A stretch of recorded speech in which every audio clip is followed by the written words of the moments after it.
internet ether. We apologize for the delay, but it happens. Let's have a call to order. Ames Historic Preservation Commission meeting, Monday, May 10th, 6:13 p.m. We'll start off with the agenda. Everybody had a chance to look at the agenda. I have one proposal regarding the agenda. If we could perhaps move number 5, election of officers, up above number 3, above number 4, the public forum, just to get that out of the way quickly. I propose that we do that. Is there a motion to approve the agenda with that condition? I so move. Okay. All in favor? Aye. Okay. Motion passes. Agenda approved. Approval of the minutes. Everybody have a chance to look at the minutes from the March 8th meeting. Any changes, any suggestions, corrections need to be made to that? I have one question. Okay. It looks like me and Barry and I should say, on there at the beginning, it still shows our term is up in 2020. So that needs to be updated. Unless you want me to leave and I'll. That's a subtle way of saying you gotta leave, right? Oh, great. So Eloise, is that just a clerical error, or do we need to have the committee members reapproved by the city council, or how does that work? I need to interrupt just a minute. Our recording secretary, or anyway, Laura, is needing to get in the meeting and seems to be having a problem. So let's hold it just a second if we could, so we can get her into the meeting.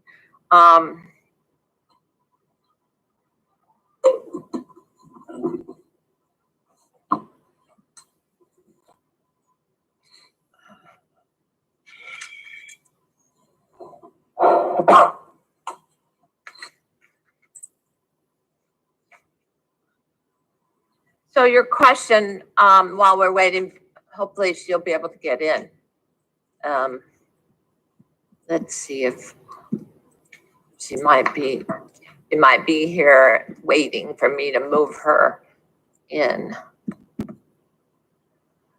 7%.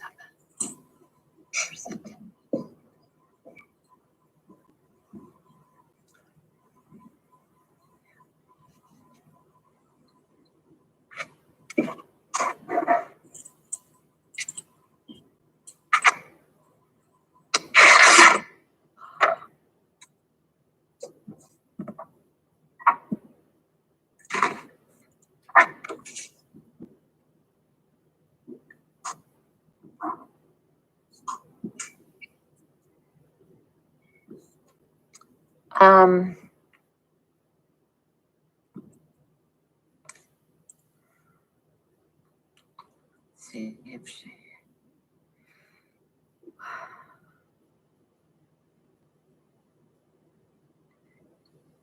Just bear with me and I will. Take your time.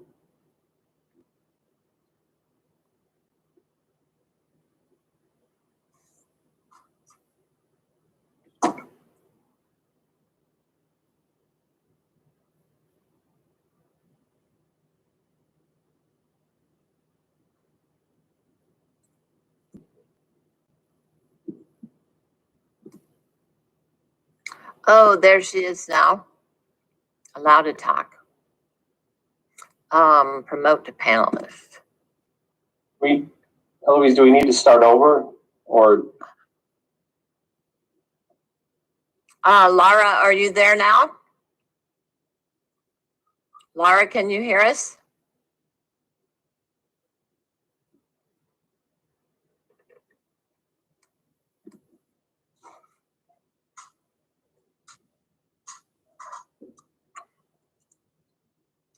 I think she's there.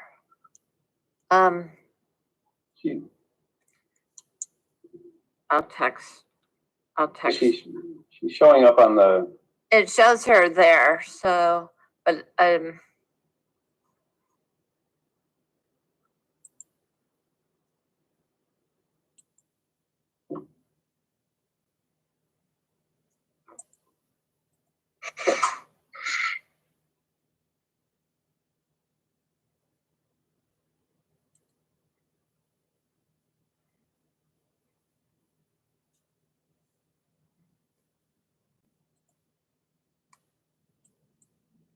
So Laura, we're just wondering if you can hear us. Or you could raise your hand if you need to correspond that way. We paused the meeting because we realized you weren't connected.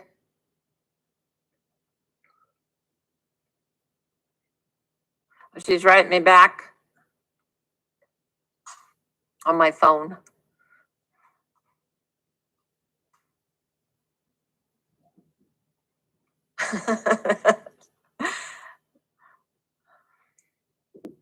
I'm usually able to just go off of someone else.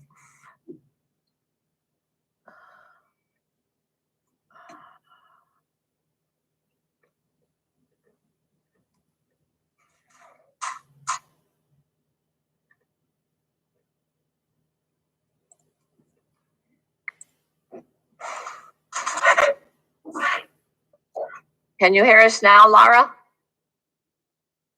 Oh, she may be on her phone. Let's see. I can hear you now. I'm in. Okay, great. So Ted was wondering if he should start the meeting over again. Nope, go ahead. They're recording this on the media production, so you don't need to start over. Okay, great. Would you continue then, Ted? Okay, I have to remember where we approved the agenda with the change in order.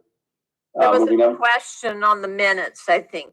Okay, all right. So Edie, you had mentioned that you and Barry. Yep. The dates are out of date. The end dates on their terms are out of date.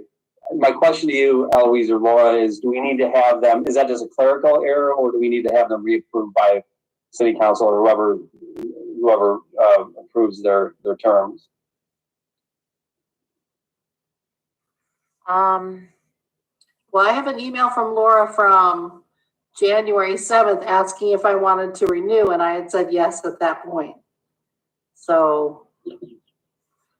Well, in the interest of time, should we just identify that as something that we need to look into, and a correction that needs to be made to the minutes? And if there's additional work that needs to be done on it, the city staff will look into that. Okay. That sounds good. Okay, so for both you and Edie, you and Barry, right? Yeah. Okay. Any other any other changes to the minutes from March 8th? If not, is there a motion to approve? I'll move. I'll second. Okay, all in favor? Aye. Aye. Okay, the motion passes. Okay, so let's move on to number 5, which is now number 4, the election of officers. I'll go ahead and open that up. I'm not sure exactly how to proceed with this, Eloise, but Peter Halleck, our previous chair, rotated out. Hopefully we'll see him back in a year's time or whenever he can reapply for reinstatement as a commissioner. But what's the process here, Eloise or Laura? Do we need to? I can step in. Okay. The bylaws that you actually have a copy of include a little bit about that. So that's my crutch. It says that there is that the chairperson or duly elected substitute, well, what you would do is ask for nominations. Okay. And then there will be a vote of a, nay, or abstinence. Okay. Well, I guess that's on any business matter, but there's a position of chairman, chairperson, and vice chairperson. Okay. So my term as vice chair expired? Yes, because it's okay. a one-year term. Okay. So do we have any, I guess let's deal with the chair first. Do we have any nominees for the chairperson? Anybody want to nominate anyone? Does it need to be somebody on the committee right now, or can we nominate somebody who's not in the room? Well, you would need to have their approval. Okay. So if they're not in the room, I don't. Does anybody have a burning desire to be chair? Let me put it that way. I have a burning desire to nominate you, Ted. Let's check to that.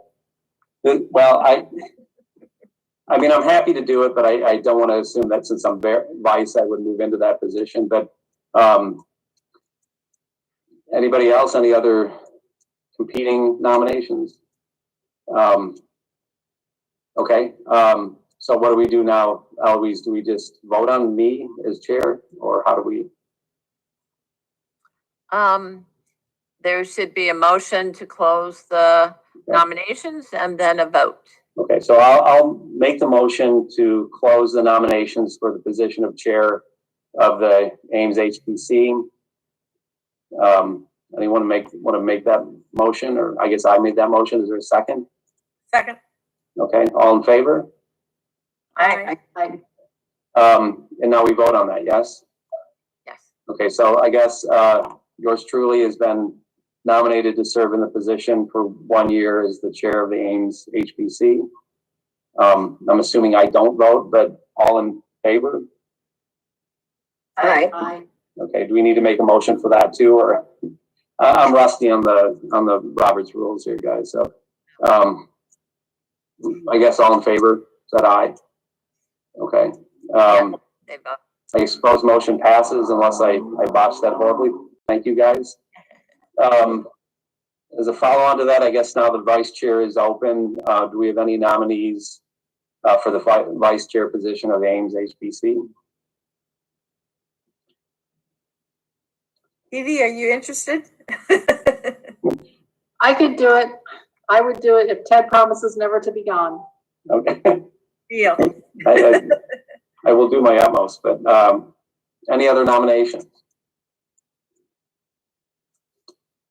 Okay, so I'll make a motion to close the nomination process. Any seconds to that? I'll second. Okay. All in favor of closing the nomination process? Aye. Aye. So Edie, I'm sorry, I don't have your last name in front of me right now, and I should know it because we correspond regularly on email, but has been nominated for the vice chair. All in favor? Aye. Aye. Unanimous. Motion passes. So congratulations, Edie. You will not regret this.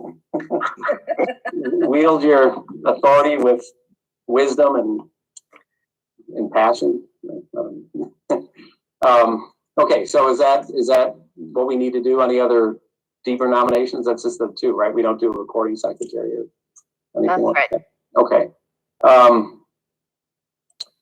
Okay, so moving right along. Number 4 on the agenda, or what number are we? I guess number 4 or 5. Yeah. Public forum. This time is set aside for public comments on topics of concern to the Historic Preservation Commission other than those on this agenda. The chairperson may limit each speaker to 5 minutes. Please understand that the commission is not likely to act on comments at this meeting due to requirements of the open meetings law, but we may do so at a future meeting. I don't know if we have any members of the public participating, but if we do, now's the time. So we do not have any members of the public participating. Okay. So that session is closed. Number 6 on the agenda, discussion of award categories for the annual Historic Preservation Award Program. I know that Eloise and Laura had sent out information about that. I hope that you guys have had an opportunity to review this. Eloise, did you want to introduce this just to refresh our memory about, if you would please? So this memo that you have before you just gives a little bit of a synopsis on the history of the award program. It began in 1990, so it's been going on for a long time. In about 2010 or 2011, the categories were changed and the award program was beefed up a bit to be more, to be what it is now, basically, where it recognizes significant efforts rather than more of a broader swath of activity. It seems like before there were a lot of people being recognized, but the recognition was for things that were more short-term or more maintenance and repair oriented, and not so much of a significant upgrade or rehab of a structure. And people that had been recognized are people who have done significant contributions and not just volunteers for a period of time during a year, that kind of thing. At the last meeting, there was some discussion about looking at the categories that are currently there and how they're described, and to see if there are any changes needed. So since this program has been going on for about 10 years now, it's appropriate to look at it and see what changes might be desired. Additionally, included is some information from the U.S. Department of Interior National Park Service on their treatment of historic properties. So their nomenclature is slightly different than what we use. And I also included information on all the people and properties that have been recognized during the last 10 years. So you could see what categories, I mean, obviously you don't have a full description of what was being recognized, but you can see what categories have been utilized the most and which ones haven't been utilized at all. So perhaps that would influence some of your discussions. So the National Park Service categories are basically the terms that they use. Well, they're not really categories, they're treatment approaches. So they have one for restoration, one for preservation, one for rehabilitation, and one for reconstruction. And so I tried to include which category of the treatment approach most closely aligned with our categories. And so that information is there for you. And I would just turn it over to you for your discussion to see what how you want to proceed, or if you have any questions of staff. That's my presentation. Yeah, thank you, Eloise. Does everybody remember this discussion? It wasn't last week meeting.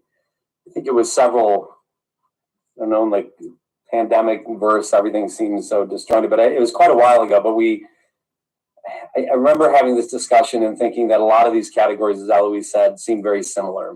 And I understand they're based on the Secretary of the Interior's treatment standards. But I think the discussion originated out of a concern that several of them were kind of overlapping, and we didn't really see kind of distinct examples of the various types of treatments done in a city the size of Ames. And if I recall, we wanted to consider maybe collapsing some of these, or just reconsidering whether or not we needed all of them. Is that how you guys remember this? That's how I remember it, because I think we were discussing some of the nominees and trying to decide which category it actually fit into, because you have these, you know, gray areas, or they don't, like, the categories aren't so precise that it's very easily to do that. Right. That's kind of the way I remember it too. There was a lot of overlap. It wasn't a very clear distinction. Right. So in the preservation world, as Eloise said, I mean, these terms mean very specific things, especially restoration and rehabilitation, and and preservation. They mean very, very specific things. But I think for the layperson, they just kind of get all jumbled up, and I think it adds to the confusion over what we do and what historic preservation is all about. I also remember we had a discussion about whether or not adaptive reuse was the same as rehabilitation, and those two terms oftentimes get used together in the preservation world. But obviously, adaptive reuse suggests that you're taking a building built for one use and transforming it into another use. For example, Roosevelt School into condominiums. Mm-hmm. So I guess maybe Eloise, you could help us out here. It's very helpful to have all the past awards, and we get a sense of under what categories they were given each award. I mean, just looking down the list again, I don't see, I see a lot of examples of significant achievement, which is not one of those terms that the Park Service uses. And I see a lot of historic preservation, which is a very loose term. And I guess there are a couple restorations. Preservation was the one that kind of stood out here because if you look on the bottom, we've never given an award, right, for that. And if we go back and look at the definition there, I think, maybe just in the interest of trying to make this more transparent and easy to understand, I would propose almost jettisoning that category just because we haven't used it much and because it doesn't seem to offer us anything that we can't cover in these other areas. I have a comment. Excuse me? Yes, Yeah. I can hear you. Okay. I think that preservation is just a general term, and rehab and restoration and adaptive use all come under historic preservation. So I agree. I think the Historic Preservation Award is kind of redundant. The only difference that I could see where you would want to maybe use that is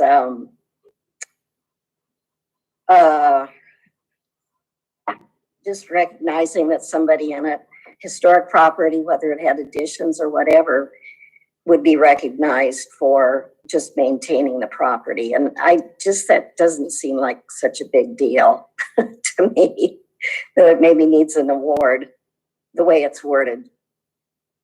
So I would agree just removing that award. I agree as well. Do we have any other comments about that or any of the other categories? I mean, I think, I like the idea of streamlining this to the best of our ability. Is there other things we could do to streamline this? What would you guys think of maybe collapsing historic rehabilitation, continue to refer to it as historic rehabilitation, but get rid of adaptive reuse? Whether or not you are rehabilitating a property for continued use, a storefront for a storefront, or adaptive reuse, storefront for residential. I mean, it would be covered under that category. I'm not sure we really need to distinguish between those two necessarily. Well, I would encourage keeping that one. Do you like that one? Yeah. Mm-hmm. Yeah. I have one other question about under historic rehabilitation. The part where it says that this structure is rehabilitated where it is has the appearance of the building that it would have been 50 or more years ago. I don't think that should be in there. I think it's I just don't think it should be in there. I don't think it's appropriate rehabilitation, and I don't think it meets the Secretary of Interior standards because they're recognizing buildings less than 50 years old now as being significant as well. So I just think that is not an appropriate thing to to have that in there, because that does really limit. And I think if you're removing the Historic Preservation Award, then I think that the historic rehabilitation is, if that's left in there, that limits it to where I don't think we want to do that. Okay, so Mary Jo, are you talking about under award criteria, structural awards, historic rehabilitation? Yes. Okay, yeah, I just want to. Yeah, it's in the first sentence. Okay, yeah, so at least page 2.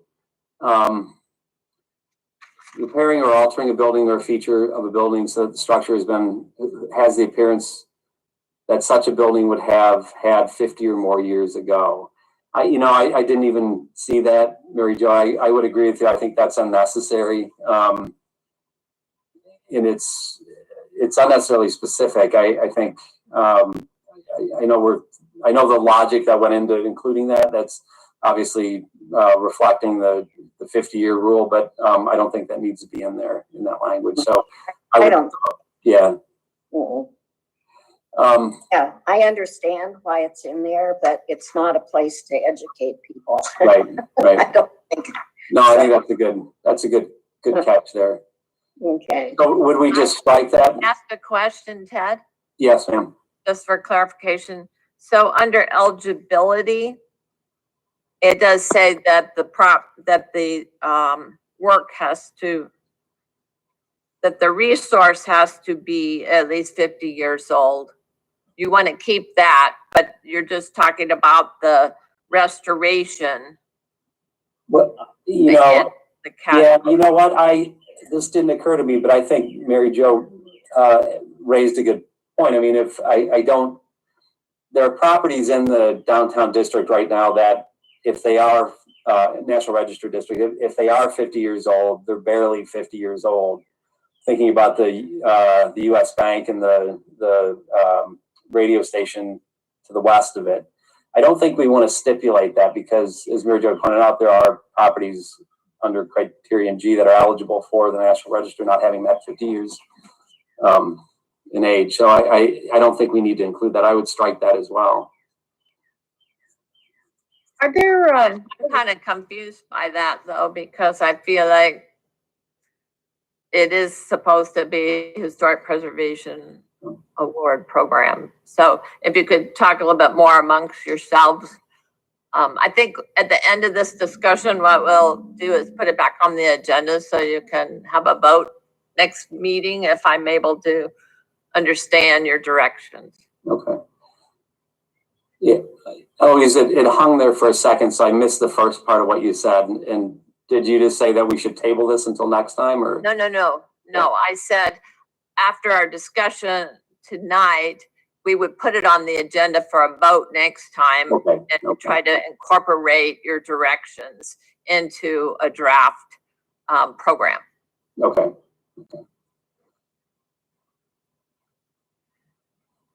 So your mention of the 50-year rule, what, can you direct me to that? I'm looking at the document, but I'm not seeing that. Is that on page 2 in the middle of the sentence for eligibility? It talks about what can be nominated, and throughout the program, since it was first established, the direction was that the resource had to be at least 50 years old to be eligible for an award. So, but that's a little bit different, I think, than what Mary Jo was talking about with the historic rehabilitation category, where it's talking about 50 years. I think it's right. I see it now here. Yeah, I mean, what does the rest of the commission think about that? I mean, I know I think we all understand where that language is coming from, and it's meant to circumscribe the nominations that we get, so we don't have buildings that are 20 years old being nominated. What do you guys think? Do we leave that in there? I mean, just to ensure that we don't get a flood of nominations from newer buildings? Well, I know it's hard for us to believe, but 50 years ago was 1971.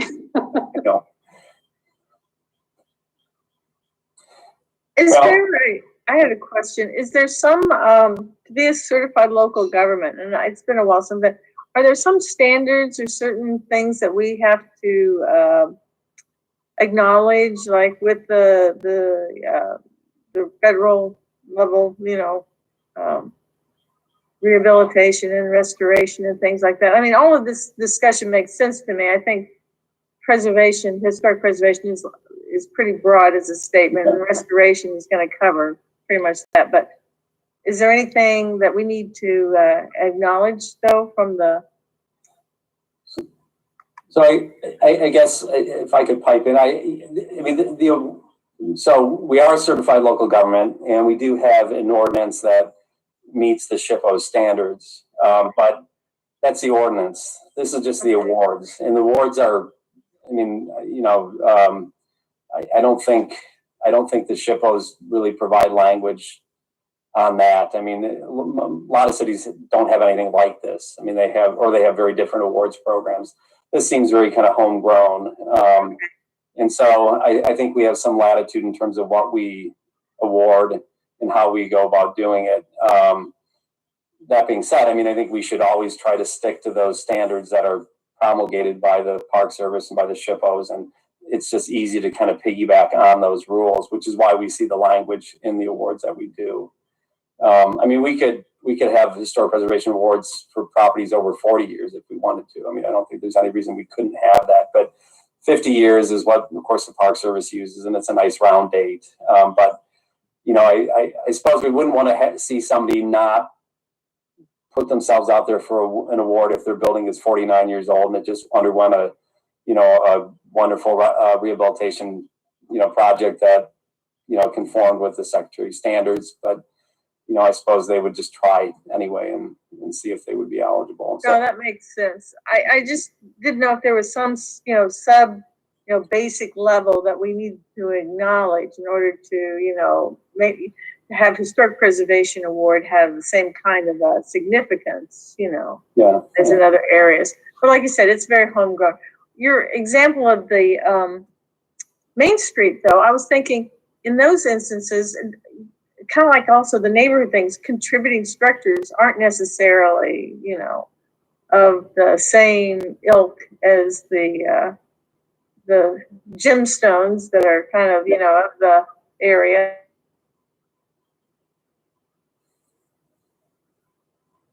Throw the baby out with the bathwater, so to speak, if they. Susan, I'm sorry again. Could you repeat that last sentence? You hung there for. I think your connection is. You're hung there, Susan.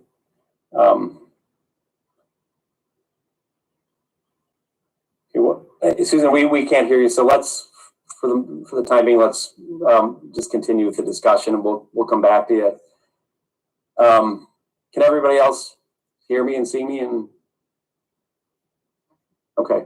Other changes to the document?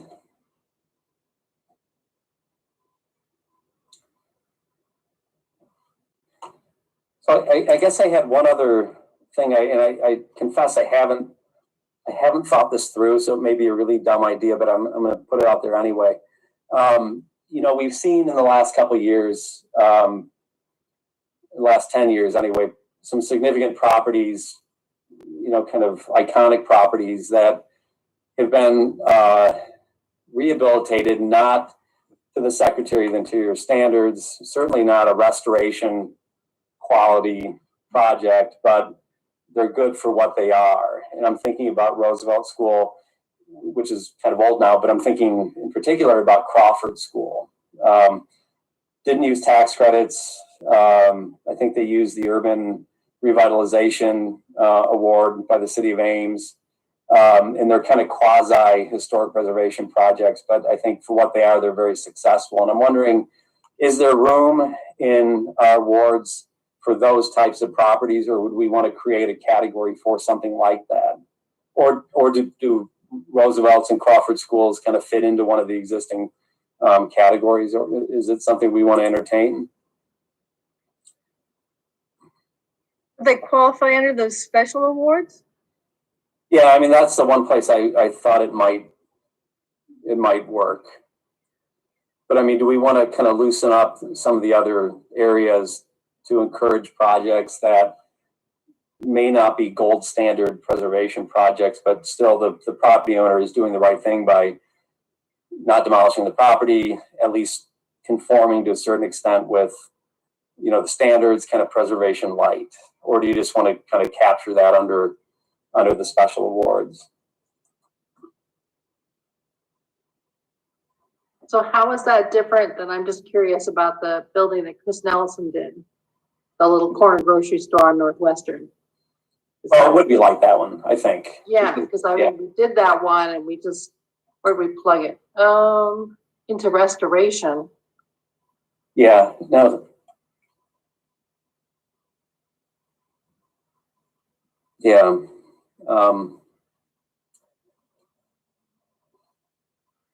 Yeah, I mean, we did call that a restoration project. Mhm. Yeah, because that was, I think, maybe one of the early times this kind of got brought up. It's like, Yeah. where does that really fit? Yeah, so I mean, something like that, I think if we look at the definition of restoration according to the Park Service, I don't think that property, that hairdresser would fall into the restoration. I don't think it would really fall into any of the Secretary's treatments. Memory fails me, but I thought we had called it a significant achievement award or something like that. But again, do we need to create a new category for those types of projects? Kind of like they're on the right path, but they're not there yet, or Right, or just, so Crawford School, I've talked to the developer over there many times. I've been taking my classes there, and he's talked in no uncertain terms about, to make that project work, it was either do kind of a preservation light where you're protecting the original part of Crawford School, you're working with the community to identify aspects of that property that they want to see retained, but then building this enormous addition that financially makes it feasible for him. And, that would not fly probably with the Park Service for tax credits, which is why he didn't use them there. I think his heart's in the right place, and I imagine the developer at the hairdresser would say the same thing, but it's just not financially feasible to do an actual rehabilitation project to the quality that the Park Service demands. Ted, have you ever seen anyone thing that's like a community contribution type of thing, or a community recognition? Yeah. Or No, I've seen things like that, but it's usually for activity, not for projects. So like if a community rallies to save a threatened building, or if a community, gets together to create signage, kind of very grassrootsy stuff. But it seems like we have several, kind of iconic projects over the last 10 years that fall into that kind of nether category. I'm just wondering if we do want to call attention to that. Maybe this is something we could vote on next time, or continue to talk about next meeting. Ellery, is there a way we can find some information about, some other kind of other words program that have kind of like a preservation light type of thing? I'm not quite sure how to frame something like that. It makes sense truly in the kind of situations that a lot of communities are in, but I haven't seen any examples of that, and just would like some kind of a reference. Yeah, I mean, the closest thing probably is this adaptive reuse. But again, adaptive reuse assumes that it's going from one use to another, which the examples that we just talked about do fall into that, category. But, there may be projects out there that are not adaptive reuse per se. That's what I'm thinking, we'd have to broaden it a bit then.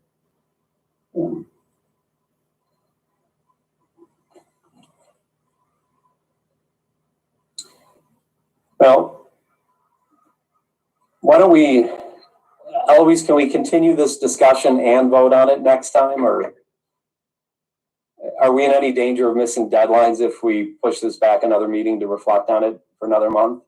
There are no deadlines. The Okay. next deadline is your awards program next year, so you have lots of time. I would suggest that you don't rush a decision. If you need more time to think about it, if you want to understand what other places are doing, I can look up and try to provide you more information as a resource if that's helpful. This was the direction we had to start with, so I don't know if you guys want to have any more discussion tonight, or if you just want to continue it to next meeting and have a continued discussion. I would propose we continue it just in the interest of time, since we got a late start, to continue this at the next meeting. Eloise, I guess I can work with you and point you in the direction of other communities that have done projects akin to what we're talking about here.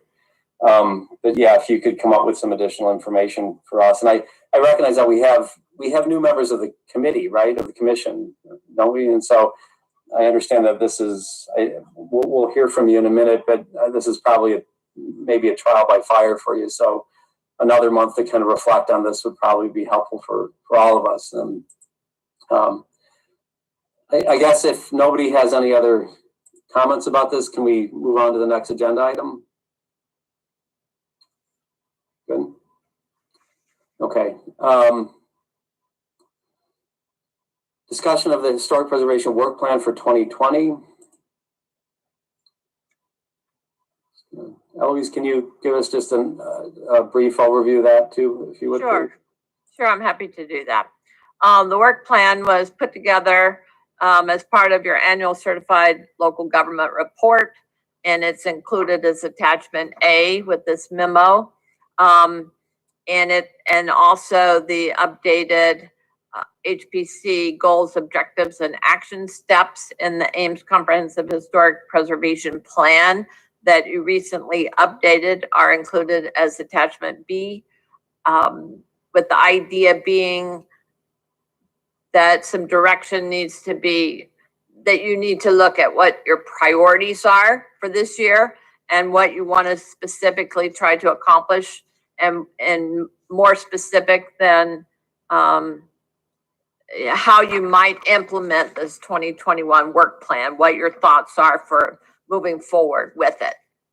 So if you could look at, for example, if you're looking for speakers, maybe the topics or the people who might be willing to work to line up some speakers, for example, for that one item, that might be an example of how to move forward. Thank you. Thank you, Eloise. Any comments about this? So I guess we need to effectively kind of triage what we want to do in the next year. Identify speakers if that's what we want to do. Any thoughts on this?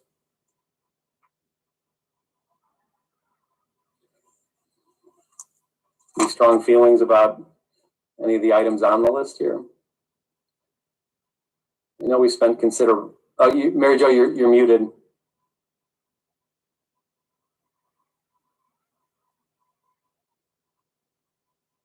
Get that way.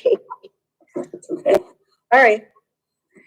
No wonder I was trying to say some things on the last item and I couldn't figure out what was going on.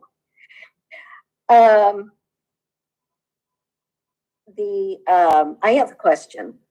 On the past grant funding from CLG grants,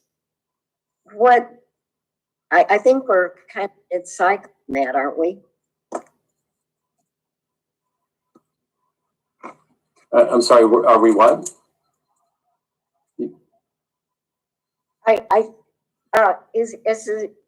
How do you do the CLG grants? Like here, what does the staff write the grant application? Have they applied for grants in the past or recently? I would just kind of like to get a sense of how Ames has participated in the grant program in the past. Eloise, do you have a wider perspective, a longer perspective on that? I really don't have a very good perspective on that. I'm sorry. Ray would have a much fuller idea, but what I can say is I know recently we haven't gotten any CLG grants. I believe there are grants available for when you have certain programs or speakers to help pay for it. But as far as how that proceeds, as far as what staff can do, we are support to you and can help any way we can, but we can't take the ball and run with it for you unless it's actually a directive of the city council. If it's a very labor intensive type activity. So we could certainly help as support staff. That's what we are. Yeah. Okay. Well, on that, the last item on conducting surveys, And it says to conduct surveys of historic resources with the support of city council and grant funding. I think that's a really important part of the historic preservation program, to participate in that grant process. And I would like to at least explore the possibility of us putting together a grant application in the next cycle for a grant. They'll have certain criteria every year, but it usually supports surveys and designations and all, anything that fits in with what you're wanting to do. And I really, I feel so strongly about that, participating in that CLG grant program. I just feel like that Ames needs to do that if they haven't been doing it.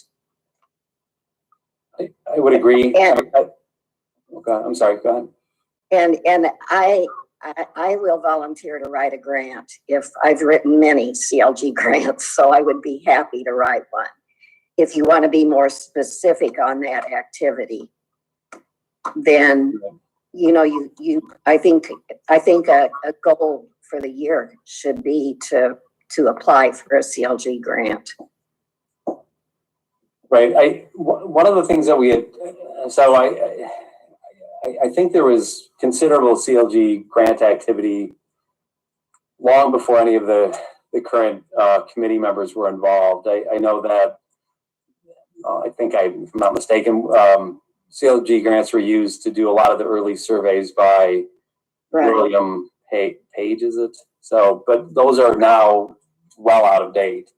One of the one of the priorities I think we need to have here in Ames is resurveying of neighborhoods. Yeah. Neighborhoods that were never fully surveyed, especially stuff outside of the downtown areas, outside of campus town. Some of the northerly neighborhoods that are now within that 50-year window. Survey is always a good thing. Surveys doesn't have a lot of curb appeal, but it's obviously tremendously useful to what we do and to our decision making, to the city's decision making. So, when we look down this list of priorities, my personal feeling is that survey should rise to the top of the heap, among a couple other things that I'd like to talk about. Yeah, I agree. I totally agree. The survey is very important. Historic building survey. So yeah. Anyway, that is my, I just think that would really be a good thing to do, and to be specific on that. If the city council would have to approve the grant application as well, so they would be involved that way.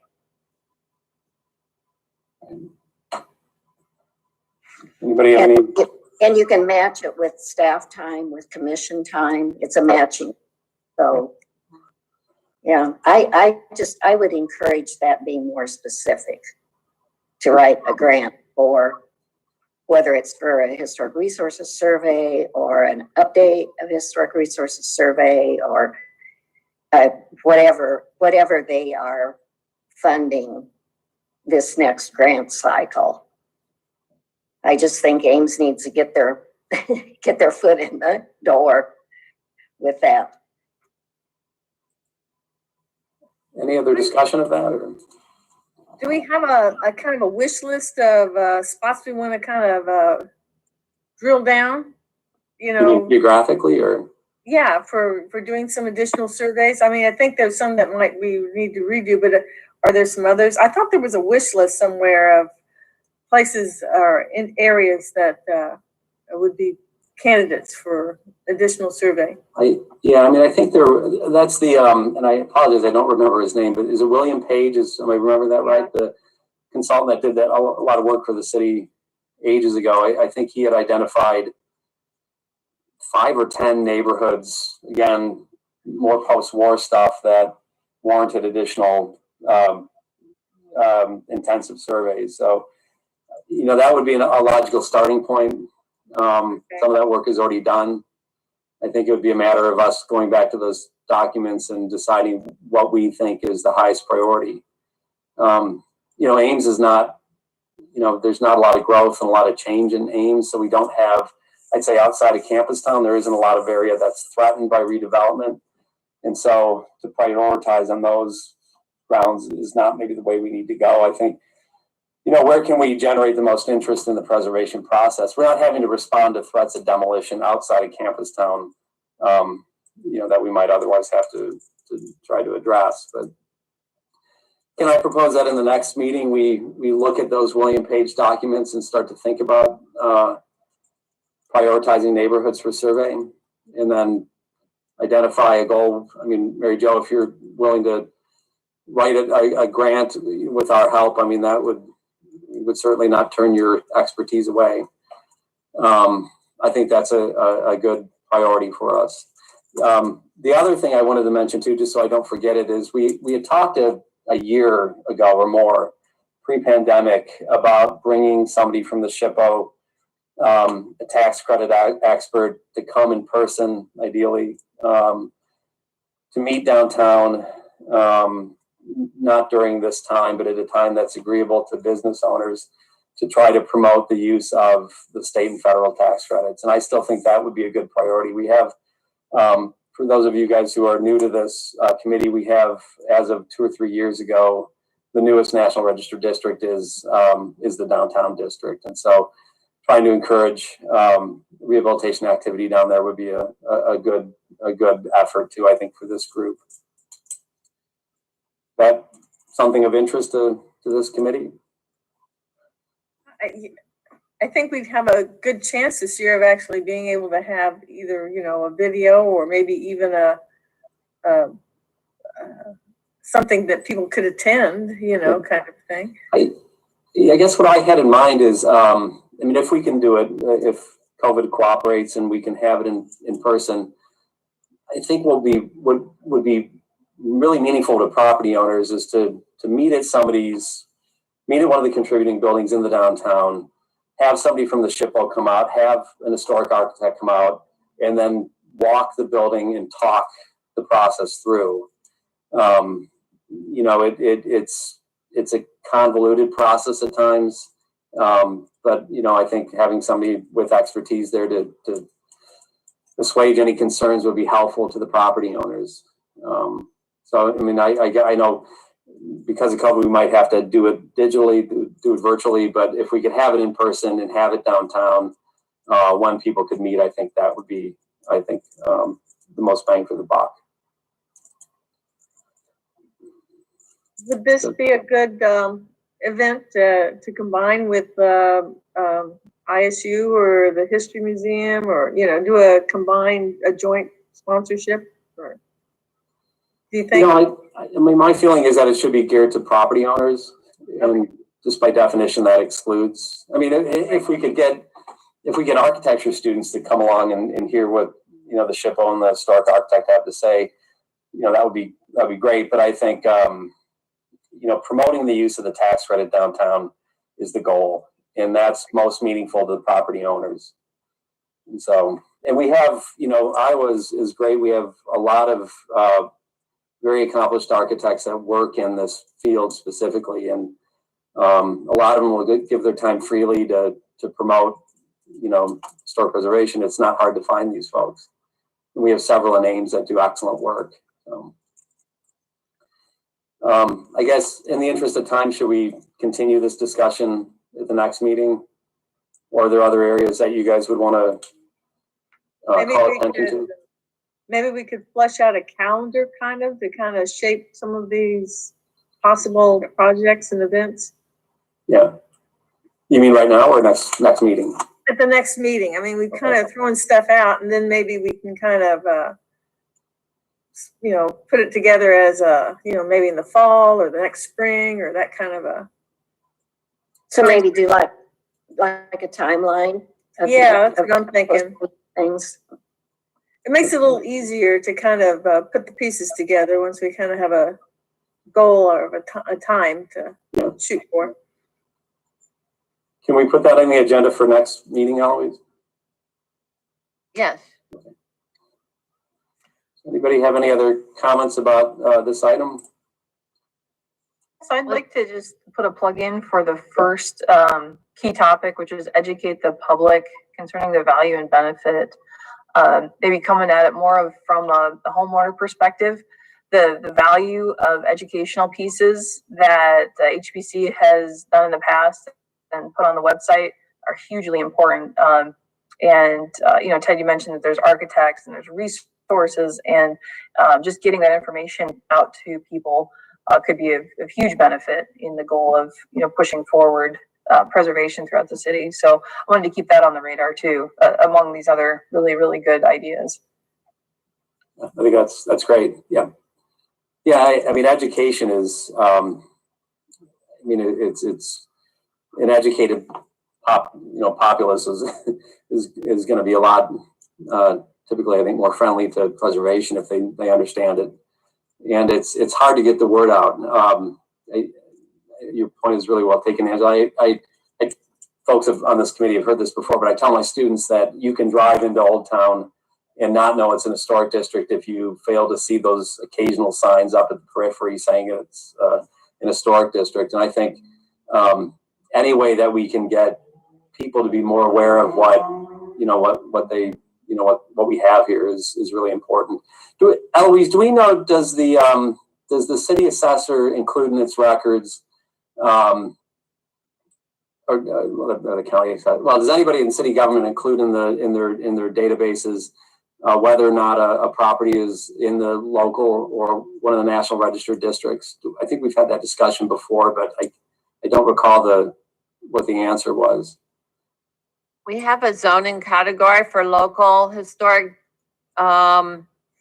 It's an overlay. So if it's a local historic recognition, it is got an overlay zoning category. The Main Street, since it's not a local designation, it's just the national, doesn't have anything special identified within the property information. Right. I'm wondering if we could, if that's something that we could have the planning department look into. Are there ways to get that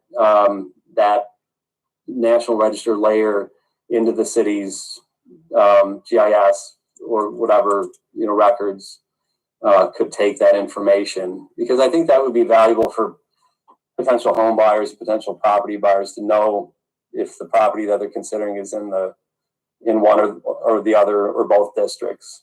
Can we at least have you guys look into that?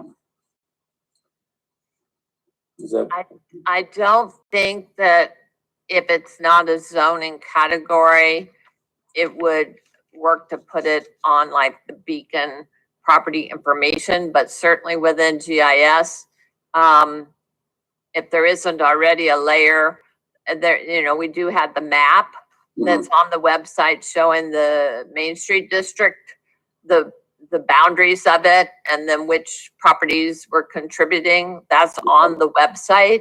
And so that information, if it's not in GIS, could be transferred into GIS just so it's there as a resource for everybody. Yeah.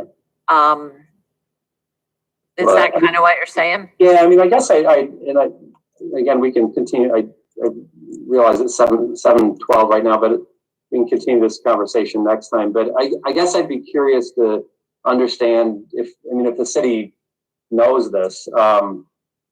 When people approach the city for information about a property, how do they approach that information? And under what kind of circumstances do they approach the city for information about properties? Because I think understanding that might help us understand how to best get that information out to the public.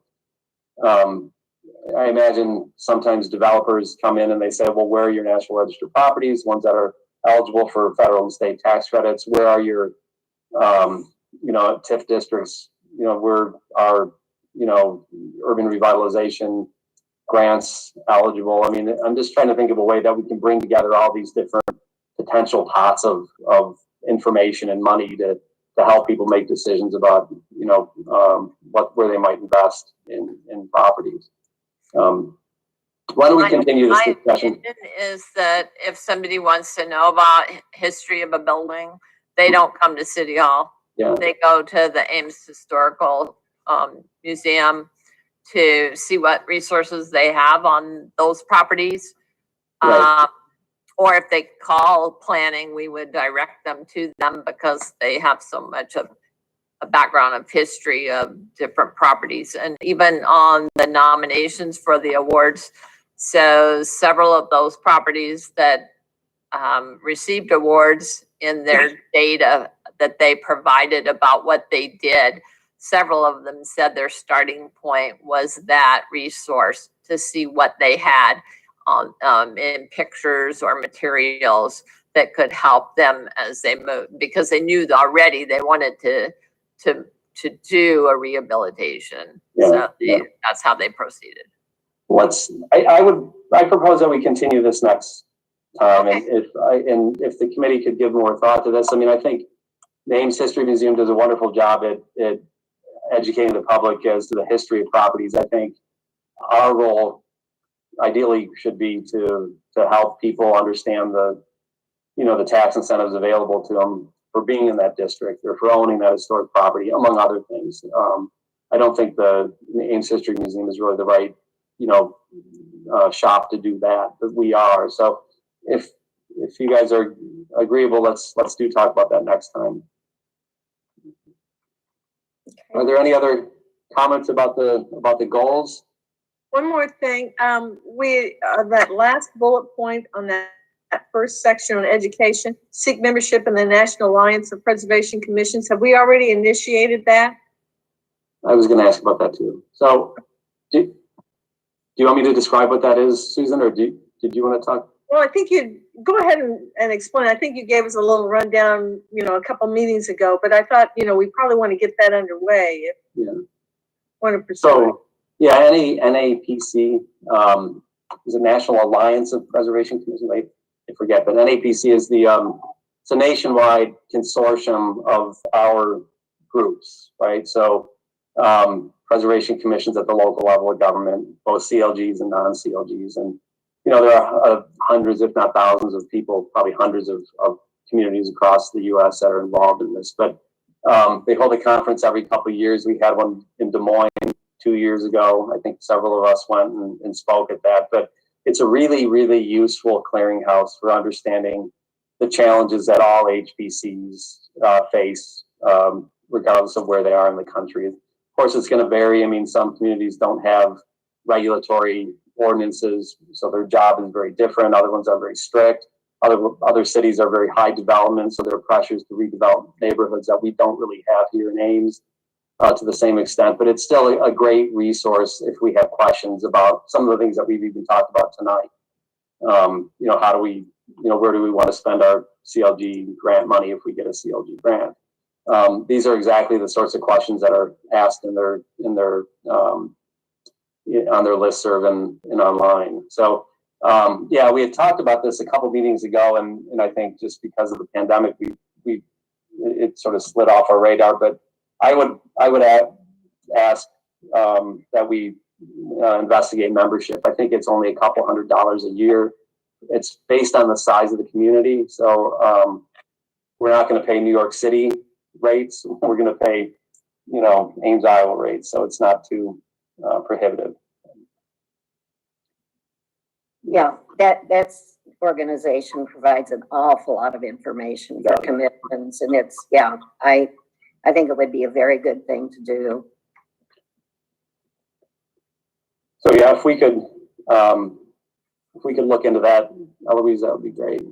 Would one of the committee members like to take that on to bring information back on that and to pursue looking at the application and what's required? Yeah, I mean, unless somebody else wants to do it, I actually have a membership through. It's not a membership, but I have access through ISU, so I can do that unless somebody has their heart set on it. I don't want to just run roughshod over everybody. Okay, Well, but since you've got a always. foot in the door. What's that? I said, since you've got a foot in the door, Yeah, go ahead. There's a lot of these types of organizations out there. I find this far more useful than anything that comes out of the trust or most other, organizations like this. So it's a great group. It really is. So I'll look into that and I'll send you information always. Okay. Anything else on the work plan? Okay. Number 8 is annual review of bylaws. Eloise, do you want to introduce that one too, if you would, please? Sure. So you have a copy of the bylaws attached for your consideration.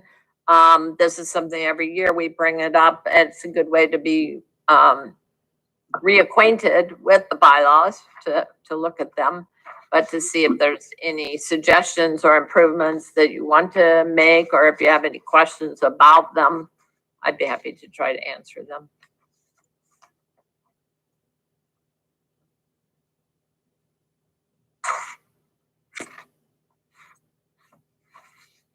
Eloise, I have a question.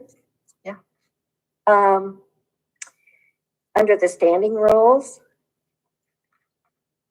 when is the last time that the historic reservation ordinance was reviewed?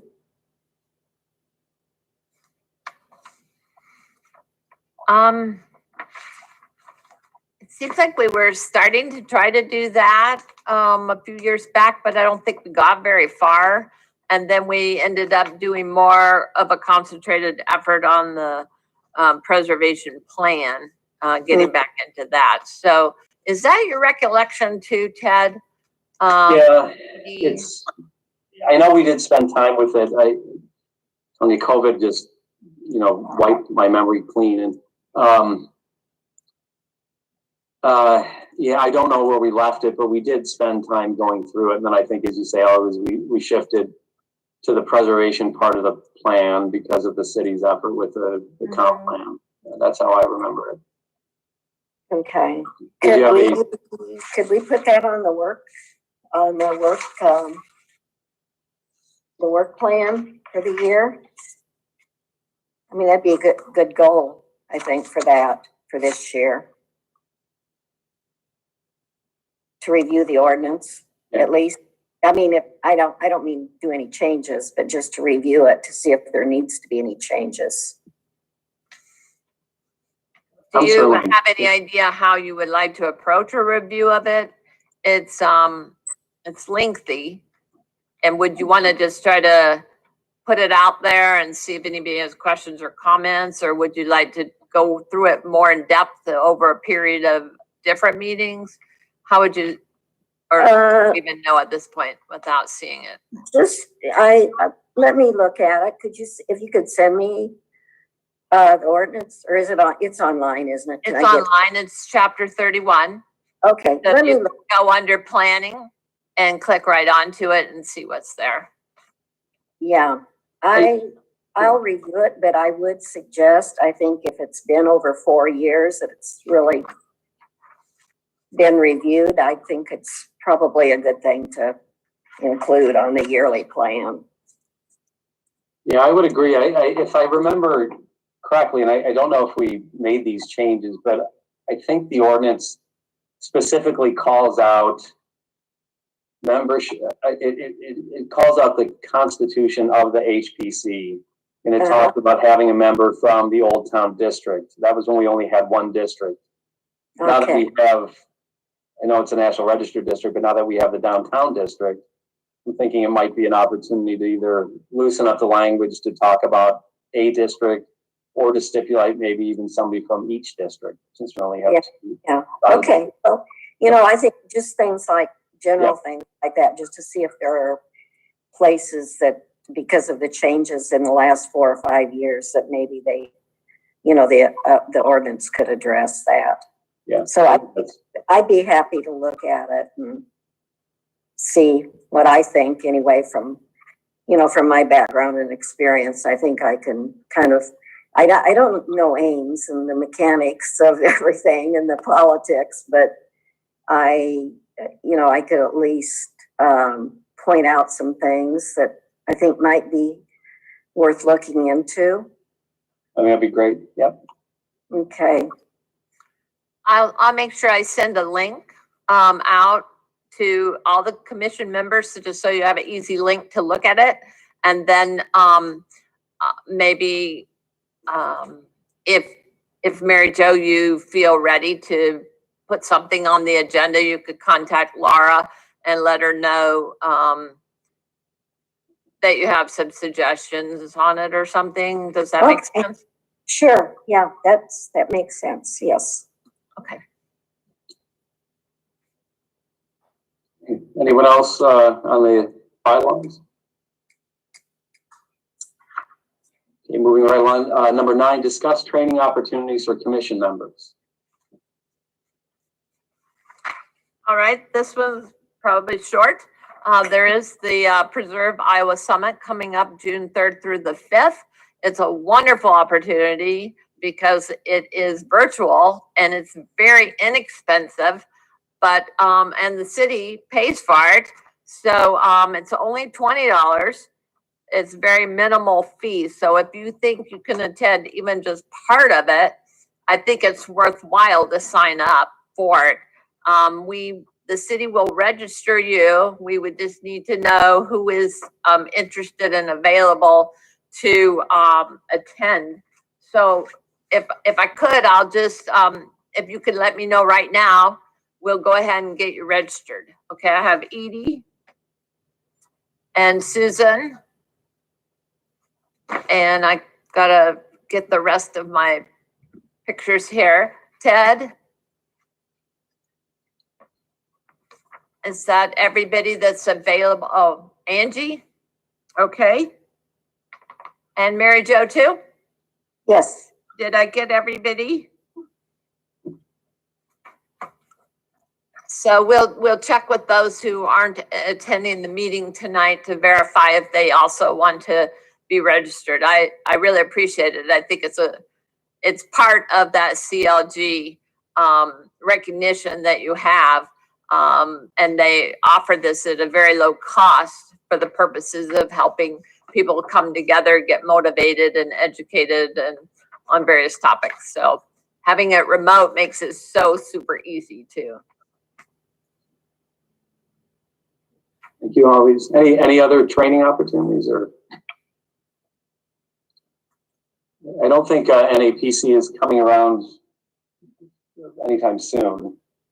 But I would encourage if you come across anything, I know the city does have some money for us to attend these events, so excuse me. Okay, number 10, commission comments. This is just open to anybody that wants to. I suppose we should, we have a couple new members. Always, is it okay if we have I'd like to not only hear from the new members, but I'd like the existing members to introduce themselves as well, if that's possible. Can we start with the new folks? Angela? Sure. I'm Angie Coles. I live in the historic downtown neighborhood. And so, first time newbie on HPC. So really thrilled to be with you guys. You have a wealth of knowledge that I do not, coming at this from the homeowner perspective. So I guess, one of the things that I wanted to advocate for and work towards was getting educational pieces out there. So like I said, that was so key for me coming at it with zero background. And I can't be the only one. So that's me. Hi. Good to meet you. Hi. Mary Jo? okay, well, I've worked in historic preservation for over 25 years. And I have served on another commission. I was staff to commissions in Kansas and Missouri and California. And my last job was in Pasadena, California for 16 years. And I was a staff person to the commission there. We had a very active program there. So that's I'm hoping I can bring some of those things we did there to help with what Ames is doing.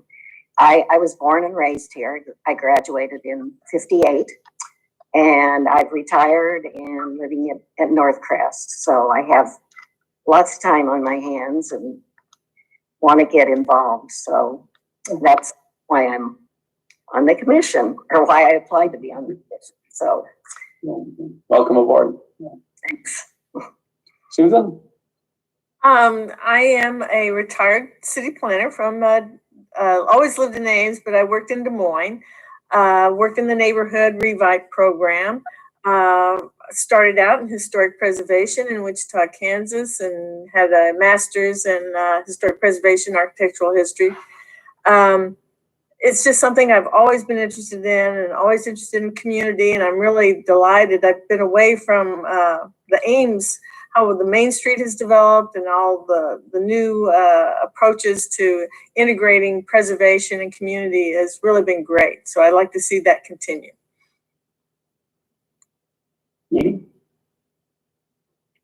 I'm Amy Hunter. I've lived in Ames for quite a while.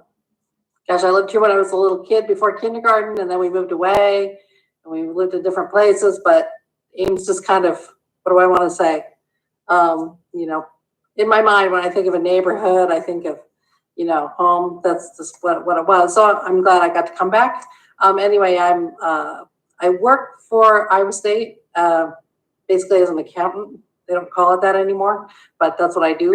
And I'm also in the master's program in history at Iowa State. Ted is actually on my committee, so that really works out well. And so I guess history, architecture, design, all of those things kind of come together working for historic preservation. So I'm here to learn. I mean, amazingly, I am not in control. So I'm here to learn from all of you. So that's my story. Eloise, how about you two? I don't want to forget about you. Oh, I've been here in Ames about almost 3.5 years, I guess. So I'm a newcomer still to Iowa and to Ames. Lived in lots of different parts of the country. I'm originally from Louisiana. My bachelor's degree is in landscape architecture, and I'm a master's in public administration. Every job I've had has been unique, even though I may be city planning or landscape architecture. Each one had a different, it was a multifaceted, each one's unique. So what I do here in Ames, I'm constantly learning new things. And I've always been interested in historic preservation. Previously I was in Fayetteville, North Carolina, which celebrated their 250th anniversary of being a city while I lived there. So that was different because many years I was out west where it was much more new. And the idea of a city being 250 years old was pretty amazing to me. Yeah. So anyway, that's me. Well, guys, most of you know me, but I'm Ted with a long last name. Just call me Ted. My students call me Ted two names. I'm okay with that. But, I've been in Ames about 6 years, from the Chicago suburbs originally, but I spent 12 years at the Michigan State Historic Preservation Office, and then I was at the Wisconsin SHPO several years before that, and I did a lot of preservation consulting and got my PhD done, got a job here at Iowa State University. My title is actually assistant, hopefully in a year's time, associate professor of historic preservation. So I was brought on to help start a preservation program here, and I teach both. I teach in the planning department, but most of my classes are historic preservation. My PhD is actually in geography. I have a master's in preservation planning. And I've been involved with this group for, I don't know, probably 3 or 4 years, maybe. I think my term is going to be ending in not too long, but I won't know what to do with my Monday evenings once that happens. But anyway, but no, it's a great group. You know, I can only imagine that compared to Pasadena, Ames is going to seem pretty low key, as my kids would say. But I think there's a lot of opportunity to in a group like this, especially when we have a lot of of different backgrounds and different talents to really, kind of advance preservation locally. And so I think this is going to be a really exciting group to work with. So it's nice meeting you guys, the new ones. Of course, it's always good to see the ones I've been seeing for the last couple of years. But I guess we'll move on to staff comments. Eloise, if you have anything else for us? I do. Ray asked me if the 3 new members would look at your availability for orientation and send him an email and let him know when is the best time to get together. He'd like to probably have all 3 of you at the same time, and then he would arrange an orientation for you to talk through a little bit more about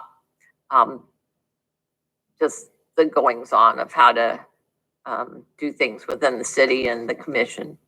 And then secondly, one of the comments tonight was on education, was talking about trying to understand what the resources are that are available.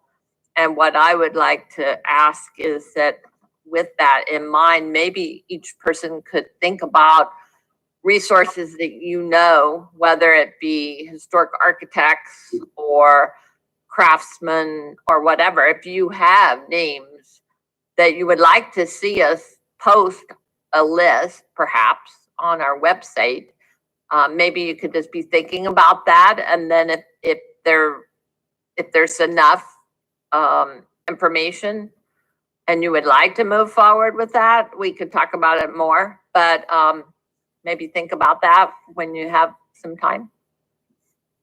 Sure. Can I make a comment, always? One thing I meant to mention this earlier, but I forgot. I know the city maintains a list of all the locally designated properties and also the National Register, and it kind of flew under the radar, but we do have one additional National Register property here in Ames.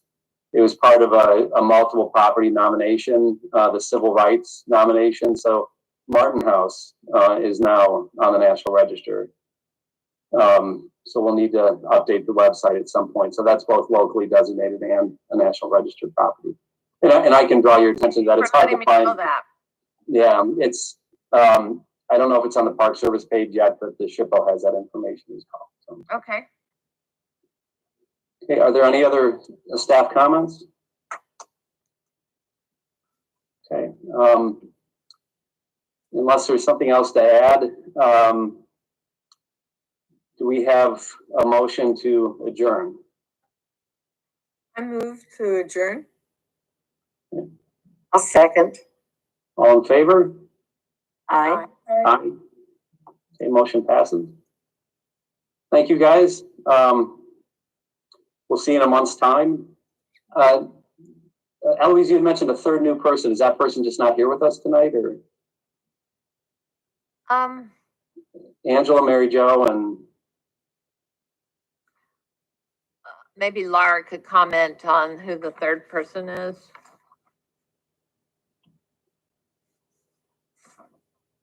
I don't have that information in front of me. Well, yeah, we adjourned, so I shouldn't bring that up. But okay. Anyway, have a nice evening, everyone. Again, nice meeting Angela and Mary Jo, and good seeing you. Yes. You all too. Take care, everybody. Thank you. Bye-bye.